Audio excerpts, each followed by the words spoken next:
Almost. Dude, you know my last flight sort of caught on fire. What? Helicopter flight? No. Airplane? Jet, yeah. Flying back from my special, Nashville to L.A., and we got up to cruising altitude. It smelled like burned popcorn, so I was like, did the stewardesses, like, I'll fast forward through this because I already told them my thing, but I was like, did they burn a fucking meal or something? And then it sort of went away, then it kind of came back, and I felt this, everybody had the shades pulled down, and I felt like we were starting to descend, and then it felt really like, I felt like the wing shaking and shit, and I was like, oh wow, man, like there must be some turbulence. I thought he was just descending to go underneath it and then go back up again. You're like, get a little bit smoother air here, sorry about the bumpy ride. I thought he was going to be doing that shit. Never said a fucking word, and then all of a sudden, like, my drink that was in the little middle armrest started sliding forward like it was going to fall onto the floor. And I'm like, oh, fuck. And then the stewardess came up. She goes, yeah, we're going to be landing here shortly, so I have to take those drinks, right? And then the woman next to me So you landed premature? Oh, yeah. We were only 50 minutes into the flight from Nashville to L.A. My favorite thing was the woman next to me takes her headphones off. She's like, are we here already? Thought we just fucking... Thought we were on the Concorde. I was like, no. So what was on fire? I don't know. I don't know what it was. I was thinking like, oh, fuck, is it going to be something in somebody's bag, like the luggage or shit, or some shit like that value jet, something caught on fire underneath there. And like, my whole thing was, when we were going down, I wasn't nervous because he had full control of the plane, maneuvering it and all that. And I just knew like, yeah, if you smell smoke, that is the procedure is land immediately. So that's what he's doing. And we're 30,000 feet up. So he's going to land quickly. That's the shaking. That's fine. I feel it's making turns and banks. Everything's working. But my whole thing is, I don't know anything about planes, but I'm just like, if it burns through the wrong wire, if the hydraulics, like what the fuck's going to happen? So, yeah, we came into a landing in Little Rock and we came in like over this river and I couldn't see the runway. Oh, because you can't see straight. So I'm just looking out the side and I just see this fucking river and we seem to be following it. That's what I'm thinking, like, is he going to sully this thing and fucking send us into the water? Oh, Jesus. And I was already thinking, and you know what's going to happen? The front part of the plane is going to get fucked up, so that door's not going to open. So I'm going to fucking fight past these first class people into coach. You know what I mean? Where real people work, so they're going to out muscle me as they get through that. I'm going to be fucked. If we use the first class door, I can take out the chick next to me. I'm Half fine. the people are going to be unconscious anyway, just from the stress and the impact. Do you know what was hilarious? Was the woman across the aisle from me was totally freaking out because unfortunately her dad, I guess, had died in a plane crash. Oh, so she was totally. Like totally fucking hyperventilating to the point it was making me angry, like how fucking freaked out she was. But what kills me is she's totally freaking out about that. But I swear to God, dude, like 10 minutes earlier, barefoot, walked in, used the bathroom, and came back out. Like that doesn't scare her. That doesn't scare her, but a couple of lights on in the cockpit, and the smell of burnt popcorn. Now she's freaking out. Barefoot. What the fuck? Barefoot in the bathroom is a new thing. I've been flying for 20 years. I've never seen it. It started with socks, and now it's socks are even fucking worse. It's like you absorb it. Piss. But whatever happened to women where they decided to wear shoes that hurt? Like what? They always have. But what the fuck is that about? That is such a bizarre choice. Because of their lack of power. They couldn't get a good job. You know what I mean? Believe me, if it was switched the other way, if you made $1 less an hour, you couldn't imagine the shoes you'd be wearing right now, Joe. $1 less an hour. Do you know that that's not true? Do you know that whole thing about the gender disparity, the wage gap, is not true?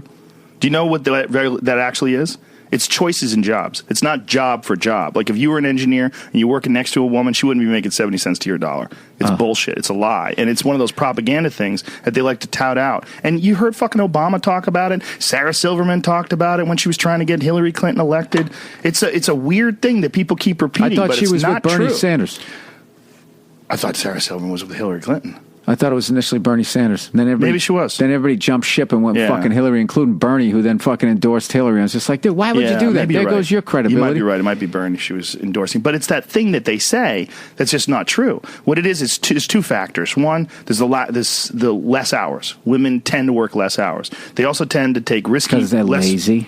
Well, they have kids for the most part. I'm joking. Maternity leave. One for the laugh. There's maternity leave. There's a bunch of other factors. They're less crazy, less ambitious. They don't have as much testosterone. Obviously, they're not as fucking crazy. Men are willing to work themselves into the grave. And when they're working side by side doing the same job, there's almost no disparity at all. There's a few jobs where men get paid more than women, but it's not much. And it's certainly not 70 cents to the dollar. And this is one thing that gets touted out over and over again by people. But it's just not true. I have no idea. Look, I had a friend of mine who I got in an argument about it. We was talking about divorce, where we were talking about a buddy of ours that got fucked in a divorce. And he goes, hey, maybe it's to make up for the fact that women only make 70 cents an hour. I go, okay, the fact that you say that drives me fucking crazy because you think it's a good point, don't you? And he goes, yeah. I go, do you ever research that? He goes, no, but it's a fact. I go, it's not a fact. It's not a fact. They make 70 cents compared to... A guy said this? Yes, a guy said this. He's a guy who likes to argue. He's a friend of mine who likes to argue. And he's one of those guys. Oh, he's the worst. You just got you got to walk away from that. No, he's a good guy. He's a good guy, but he's got a fucking problem. He doesn't like when he doesn't know something, and when he doesn't know something, he doesn't go, holy shit, really? He goes, that's not true. And I go, what the fuck? It's true. It's fucking true. Like, go Google it. Like, we got in a big fucking crazy argument. Can that be a web series? I want to watch you guys drive from here to San Francisco, just watching you losing your shit. It's fucking true. Well, a couple times we've gotten in these arguments. We've gotten in like 3 of them, and it's like when I don't know something, I'll say I don't know. Or if someone says something and I didn't know that, I'll go, holy shit, is that true? He's the opposite. He's like, that's not true. So, if I don't know something, I'll do a bit on it. Twice this fucking guy's done this besides act like I know what I'm talking about. But that's comedy. I did a bit on the wage gap on my new my new special. Yeah. Well, there you go. Well, my whole thing was like, how the fuck did they find out what everybody makes? You just call up the IRS? Can we get W-2s on everybody? They're going to give you that information.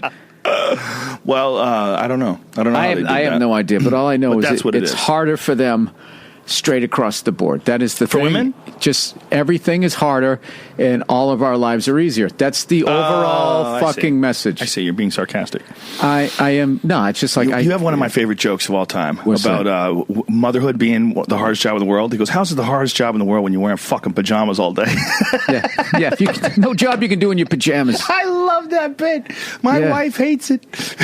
No, I'm not saying it's not fucking. No, but it's funny. Difficult. Yeah, it's obviously difficult, but it's a funny point. I used to do the whole thing. Yeah. Go work on an oil rig that fucking blows up. Exactly. And as you jump into the fucking like on fire water, going underneath that, and then you're just sitting there with 2nd-degree burns and salt fucking water, hoping that Coast Guard gets there before the shark eats you alive. Talk to me about the terrible twos. I have a friend of mine who works at an oil rig in Canada, in northern Alberta, where it gets 50 below zero. And I go, how do you do it? Because they work outside. I go, how do you do it? He goes, well, you keep the truck running, and you work for about 7 to 10 minutes at a time, and then you have to go inside the truck for about a half an hour. I go, really? He goes, yeah.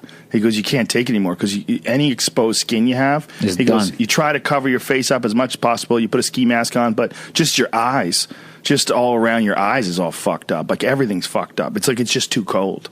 You just can't do it. 50 below zero. They just work for short stretches of time. Then they go in the car, and then the other guy will go out while he's in there, and then he'll go out for like 10 minutes, and then they take a break for another 10, 15 minutes. Then the first guy will go back out again. Yeah, all of those shows make me so thankful that I'm a comedian.